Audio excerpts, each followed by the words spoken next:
पिछले कुछ विधानसभा चुनावों से क्षेत्रीय शक्तियों की जो दावेदारी थी वो मैं ये तो नहीं कहूँगा कमज़ोर हुई है, लेकिन ये ज़रूर है कि वो उसको थोड़ा-सा पीछे एक कदम हटाना पड़ा है। क्योंकि असली फैसला तो चुनाव के मैदान में होता है और चुनाव के मैदान में वो नाकाम रहे। यहाँ तक कि उनके सर्वोच्च नेता भी चुनाव हार गए, जैसे आपने केजरीवाल हार गए, ममता बनर्जी हार गईं, खुद स्टालिन स्टालिन। हार गए। ये हाँ, ये एक बहुत बड़ी बात है। इस तरह से ये लोग हार गए चुनाव। तो लेकिन क्षेत्रीय शक्तियाँ अभी भी महत्वपूर्ण हैं, अपने-अपने इलाकों में लड़ रही हैं और जहाँ पर ये क्षेत्रीय शक्तियाँ प्रभुत्वशाली हैं वहाँ पर कांग्रेस का दाँव बहुत कमज़ोर है, उनका संगठन भी कमज़ोर है। तो अभी तक चूँकि वो लगातार सत्ता में थीं और भाजपा को चुनाव में हरा रही थीं, इसलिए वो उनकी राष्ट्रीय महत्वाकांक्षाएँ बहुत ज़्यादा बढ़ गई थीं। वो राहुल गांधी को जिसे कहते हैं राहुल गांधी की राजनीति को कैंसल आउट कर रही थी लगातार और वो अपने मन की विपक्षी एकता बनाना चाहती थी, इसमें कांग्रेस और राहुल गांधी का कोई दांव कारगर ना हो, इस प्रकार की कोशिश कर रही थी। इंडिया पिछले 2024 में इंडिया गठबंधन की जो राजनीति थी उसको जिस तरीके से ममता बनर्जी या दूसरे लोगों ने नाकाम किया मिलकर है, वो इस बात का सबसे बड़ा प्रमाण है। तो आखिरकार अंततः कांग्रेस जो भी कहे उसे इन ताकतों के साथ में एक तालमेल तो निकालना ही पड़ेगा। ये सही है, आज वो मजबूती से कह सकते हैं कि भाई तुम्हारी भी गर्ज है, क्योंकि भाजपा ने जिस डंडे से कांग्रेस को मारा है उसी डंडे से उनको भी पीटा है। इसलिए वो कांग्रेस उन्हें जिताने की कोशिश कर रही है, तुम्हारी गर्ज है, आ जाओ एकता कर लो। तो एकता तो चाहिए ही, भले ही उसकी शर्तें थोड़ी बदल जाएं। कांग्रेस का हाथ जो हल्का लग रहा था वो कांग्रेस का हाथ भारी हो जाए, लेकिन एकता तो चाहिए ही। तो उस एकता को जिसे कहते हैं ना टटोलने के लिए पिछली बार 2024 में नीतीश कुमार के जरिए एकता टटोली थी कांग्रेस ने। मल्लिकार्जुन खड़गे और सोनिया और राहुल की सहमति से नीतीश कुमार सारे देश में घूमे थे, सब विपक्षी नेताओं से मिले थे और तब इंडिया गठबंधन की दागवेल पड़ी थी। उस वक्त वो सफल नहीं हुआ, जिस तरह हम लोग चाहते हैं वो अलग बात है, लेकिन शुरुआत तो इसी तरह हुई थी। अब कांग्रेस को फिर से कुछ इसी तरह की कवायद में लगना होगा। नहीं, बिल्कुल, लेकिन मेरा मानना है कि सिर्फ कांग्रेस को नहीं लगना होगा, सारे विपक्ष को लगना पड़ेगा। 2024 के चुनाव की जो पहले की जो स्थितियां थी, इंडिया गठबंधन बनने की जो स्थिति थी, उसमें कांग्रेस का पलड़ा कमजोर था, क्योंकि कांग्रेस लगातार चुनाव हार रही थी और बीजेपी का मुकाबला नहीं कर रही थी, विपक्षी पार्टियां चुनाव जीत रही थी। 2021 के चुनाव में ममता बनर्जी बड़ी मजबूती के साथ जीत कर आई थी, अरविंद केजरीवाल भी बड़ी मजबूती के साथ जीत कर आए थे और स्टालिन भी बड़ी मजबूती के साथ जीत के आए थे। तो उस वक्त उनका पलड़ा भारी था, उनकी बार्गेनिंग पावर स्ट्रांग थी और जो राजनीति में जंग में कहते हैं भाई you have to negotiate from the position of strength, तो वो पोजीशन ऑफ स्ट्रेंथ से बात कर। आज की तारीख में ममता बनर्जी उस पोजीशन ऑफ स्ट्रेंथ से बात नहीं कर सकती, केजरीवाल उस पोजीशन ऑफ स्ट्रेंथ से बात नहीं कर सकती, स्टालिन भी नहीं उस पोजीशन ऑफ बार्गेनिंग। तब अब तो आप कह सकते थे राहुल गांधी तो अमेठी का चुनाव हार गए, अब तो ममता बनर्जी लगातार 2 बार विधानसभा का चुनाव हारे, अरविंद केजरीवाल नई दिल्ली चुनाव, स्टालिन हार गए, तो अब आप किस मुंह से बात करेंगे? तो प्रश्न इसी बात को लेकर ये है कि दोनों को ये समझना पड़ेगा, विपक्ष क्षेत्रीय दलों को भी और कांग्रेस को भी, कि हमें एकजुट होना ही पड़ेगा, दूसरा कोई रास्ता नहीं है। दूसरी बात जो मुझे लगता है कि अगर हम थोड़ा सा इतिहास से सीखें तो जो स्थितियां 1972 के बाद से बननी शुरू हुई थी, आज लगभग वैसी स्थितियां बनती हुई दिखाई पड़ रही हैं। महंगाई आसमान के ऊपर है, सरकार के पास उसका कोई विकल्प नहीं है। खुद वित्त मंत्री जिस तरीके से कह रही हैं कि वो फ्यूल, फर्टिलाइजर और फॉरेन इन्वेस्टमेंट को लेके जिस तरीके की बातें कर रही हैं, यानी वो खुद एक्सेप्ट कर रही हैं कि वो 3 ऐसे ज्वलंत मुद्दे जिसका हमारे पास कोई समाधान नहीं है। हमने बड़ी कोशिश कर ली लेकिन एफडीआई इस देश के अंदर नहीं आ पा रही। फर्टिलाइजर के दाम जो फ्यूल के दाम हमारे हाथ में नहीं उसको कम करने, जबकि वो अपनी कमजोरियों को छुपा रहे हैं। तो वो स्थितियां बन रही, महंगाई लगातार बढ़ती जा रही, क्योंकि जैसे जैसे फ्यूल के दाम बढ़ेंगे, पेट्रोल डीजल के दाम बढ़ेंगे, ट्रांसपोर्टेशन कॉस्ट बढ़ेगी। और पिछले 2-3 हफ्ते के अंदर आपने देखा कि 10 रुपए के आसपास वो बढ़ गया है। तो जब ये बढ़ रहा है तो महंगाई लगातार बढ़ती जा रही है, और इसमें जो सबसे बड़ी भूमिका है उस आम आदमी की है जो दिल्ली जैसे शहर में रहता है, 15 से 20 हजार रुपए कमाता है, 3 से 4 हजार रुपए वो किराए पे दे देता है और 4-5 हजार रुपए अपने घर भेज देता है, तो 7-8 हजार रुपए में अपना खाना खाए, बच्चों का कपड़ा लाए, क्या करे? तो वो परिस्थितियां, और अगर वो आंदोलन करने की कोशिश करता है तो उसके खिलाफ एफआईआर दर्ज होती है, उस पर रिप्रेसिव मेजर्स होते हैं। आपने नोएडा में उस बात को देख लिया, इस पूरे समाधान को लेकर। अब इसमें जो महत्वपूर्ण सवाल है, क्या 1975 या 1974 की तरीके से क्या विपक्ष एकजुट हो पाएगा? क्या वो एक्सपेरिमेंट जो 1975 में के आसपास हुआ था, जब सारी छोटी छोटी पॉलिटिकल पार्टीज ने अपने आप को जनता पार्टी में मर्ज कर लिया था, वो एक बड़ी आदर्श स्थिति हो सकती है कि जो कांग्रेस से निकले हुए तमाम छोटे छोटे दल हैं, चाहे ममता बनर्जी हो, चाहे दूसरी राजनीतिक पार्टियां हो, एनसीपी हो या इस तरीके की पार्टियां हैं, क्या वो इस बारे में कोई एक वाइल्ड कार्ड हो सकता है कि हम सब लोग मिलकर अब पुरानी कांग्रेस में चलते हैं, उसको मजबूत करते हैं, फिर एकजुटता का एहसास कराते हैं, फिर हम चुनाव लड़ते हैं? क्या उस बारे में कोई सोच हो सकती है? मुझे नहीं मालूम, मैं एक बात कह रहा हूँ, क्योंकि आपको याद होगा कि 2024 के लोकसभा चुनाव के समय में शरद पवार ने इस तरीके की एक बात कही थी। शरद पवार ने कहा था कि भाई चुनाव के बाद वो स्थितियां बनेंगी जब सारे राजनीतिक पार्टियों को, विपक्षी पार्टियों को, कांग्रेस से निकली पार्टियों को कांग्रेस में आने के बारे में सोचना चाहिए था। उसके बाद ना तो शरद पवार ने कोई इनिशिएटिव लिया, ना तो कांग्रेस ने किसी तरीके का इनिशिएटिव लिया। क्या उस तरीके की कोई कोशिश हो सकती है?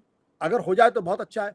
क्या विपक्षी एकता के लिए कोई इंस्टीट्यूशनल फ्रेमवर्क तैयार हो सकता है, जहां एक कोऑर्डिनेशन कमेटी हो, जहां एक जिसे कहते हैं कि एक एजेंडा लोगों के सामने हो, उसका एक इलेक्टेड कन्वीनर हो, उसकी एक प्रेसिडियम हो, और वो सब लोग हर 15 दिन के बाद या 20 दिन के बाद बैठे, चर्चा करें, और सबकी ऊपर से नीचे नीचे तक एक आवाज हो? क्या वो ऐसा कोई फ्रेमवर्क कर सकते हैं? मेरा मानना है कि इस मर्जर की बात तो बहुत दूर की बात है, क्योंकि उसके लिए शायद कोई तैयार नहीं होगा, लेकिन इस तरीके का एक इंस्टीट्यूशनल फ्रेमवर्क जरूर बनाया जाना चाहिए, और बीजेपी से सीखना चाहिए कि बीजेपी कैसे एक मुद्दे पर कश्मीर से कन्याकुमारी तक एक ही आवाज में बात करती है। अगर उसने तय कर लिया कि राहुल गांधी को पप्पू बनाना है, तो फिर वो हर मीटिंग में, हर बयान में, हर जगह यही आती है। पिछले दिनों वो क्या कह रहे हैं लगातार, अरे राहुल गांधी तो कोई सीरियस पॉलिटिशियन है ही नहीं, राहुल गांधी तो इंटेलेक्चुअली बैंकरप्ट है। ये पप्पू अब वो नहीं कह रहे, लेकिन दरअसल वो ये बता रहे हैं कि जो मुद्दे उठा रहे हैं वो देश के हित में मुद्दे नहीं है। तो वो उनकी एक आवाज, और फिर जब वो एक आवाज में बात करते हैं तो वो एक नैरेटिव सेट करने में तैयार होते हैं। आज की तारीख में विपक्ष को इसी तरीके का एक एक one line, single line communication network तैयार करना पड़ेगा, और ये तय करना पड़ेगा कि हमको 2029 के चुनाव के लिए या उसके पहले के लिए बीजेपी को किस तरीके से हमको उसके खिलाफ नैरेटिव बनाना है। अगर ये तय कर लें तो मुझे इसमें कोई हैरानी नहीं है कि 2024 में अगर भारतीय जनता पार्टी 240 पे आ सकती है, तो 2029 में भी वो एक अच्छा मजबूत लड़ाई लड़ सकते हैं, और कुछ दूसरी स्थितियां भी पैदा हो सकती है उसमें। बट क्या वो करेंगे, ये सवाल है। अब जैसे ममता बनर्जी ने कॉल दिया कि भाई जनवरी के पहले, जून के पहले हफ्ते में इंडिया गठबंधन की मीटिंग, सिर्फ मीटिंग से काम नहीं चलेगा, सिर्फ मीटिंग से काम नहीं चलेगा। आपको 2024 के का जो इंडिया गठबंधन का जो फ्रेमवर्क था, उसमें इनोवेशंस करने पड़ेंगे, और उसको इंस्टीट्यूशनलाइज फ्रेमवर्क देना पड़ेगा। जब आप वो देंगे, तब जनता के मन में एक भावना आएगी कि नरेंद्र मोदी के खिलाफ या भारतीय जनता पार्टी के खिलाफ एक मजबूत एकता का प्रदर्शन राष्ट्रीय स्तर पर हो सकता है, और ये एक विकल्प के तौर पर काम कर सकता है। अच्छा, ये एक तो मैकेनिज्म वो था जिसकी इसी तरह मैंने अभी कहा भी था कि 2024 से पहले अपनाया गया। एक प्रतिष्ठित नेता को सक्रिय किया जाए, और वो लोगों से, सबसे बड़ी विपक्ष की जो पार्टी है, जो जाहिर है किसी भी विपक्षी एकता फलक्रम बनेगी, है कि धुरी बनेगी, उसको उसकी संस्तुति के साथ में वो सब लोगों के पास जाए, और उसके प्रस्ताव को उस पार्टी का समर्थन माना जाए। जो नीतीश कुमार ने भूमिका निभाई थी, और बाद में गड़बड़ा गया। एक तो मैकेनिज्म ये है कि इस तरीके से किया जाए, और इसके अलावा और क्या मैकेनिज्म हो सकता है, ये भी एक सोचने की बात है, क्योंकि क्षेत्रीय शक्तियों में कुछ शक्तियां ऐसी हैं जो विपक्षी एकता को लेके न केवल ठंडी गर्म रहती हैं, बल्कि विपक्षी एकता में जनरल कभी शामिल नहीं। बीजू जनता दल है, बीजू जनता दल कभी बीजेपी ने उसको हराया, बीजेपी के खिलाफ लड़े, अभी भी वो बीजेपी की गोद में नहीं बैठे हुए हैं, लेकिन वो कभी भी बीजेपी के प्रति नरम भी पड़ जाते हैं। ऐसा लगता नहीं है कि वो इतना, बीजेपी ने उनको चुनाव हरा के सत्ता से बाहर कर दिया, एक दुर्गत कर दी उनकी एक तरह से। इसके बावजूद भी वो भारतीय जनता पार्टी के खिलाफ कोई नाराजगी वगैरह व्यक्त नहीं करते हैं। उनकी राजनीति कुछ खास अजीब तरह की उनकी राजनीति है।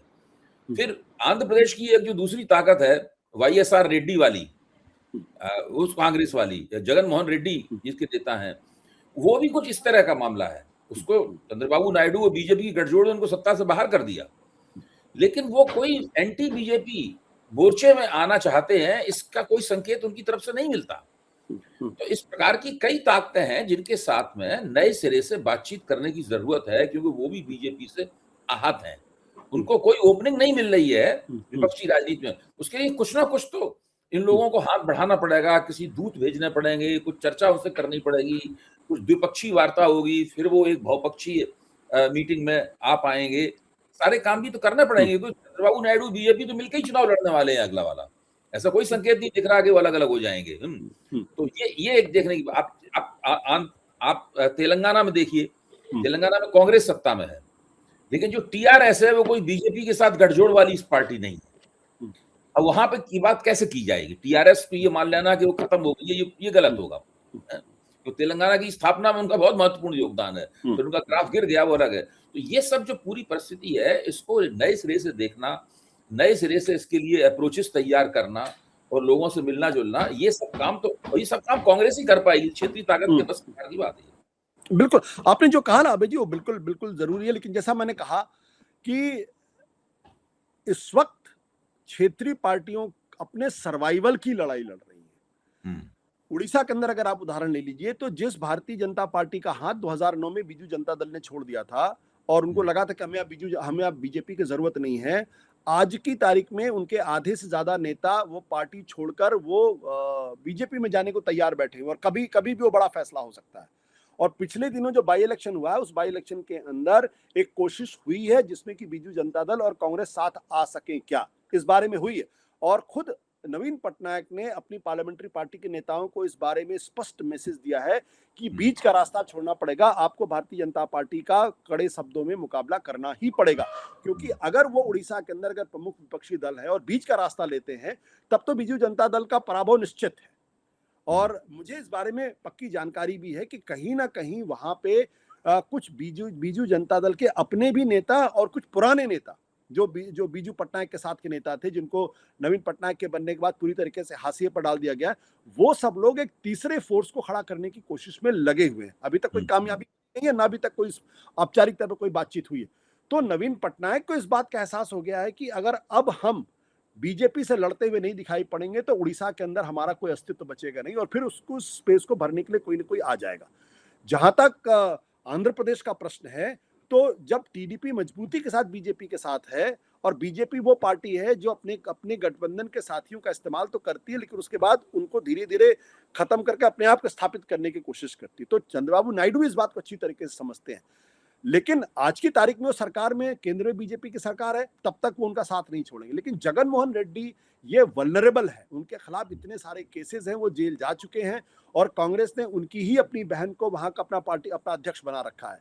और जहां तक मेरी जानकारी है, उसके हिसाब से कहीं ना कहीं जगन मोहन रेड्डी से संपर्क करने की कोशिश की जा रही है।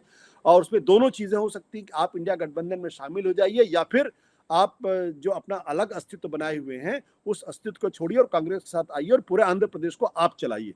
क्योंकि अब आप अकेले इस ताकत का मुकाबला नहीं कर सकते हैं। अगर ममता बनर्जी हार सकती हैं तो आप, और लालू यादव को अगर जेल हो सकती है तो आपको भी भारतीय जनता पार्टी किसी दिन वो 10 साल की जेल करवा देगी, फिर आपका कोई बचाने वाला नहीं आएगा और पार्टी भी खत्म हो जाएगी और आप भी निकल नहीं पाएंगे।